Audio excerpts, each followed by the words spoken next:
আপুনি বুঢ়ো খেতি কিমান কৰিছে? 6 বিঘা। আৰু অন্যান্য চব্জি খেতি? 1 বিঘা কৰিছে।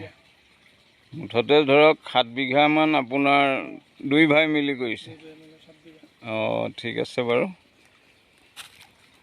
আৰু বাকী খেতি কৰিবলৈ হাল তাল বাইছে? ঠিকে আছে বাৰু।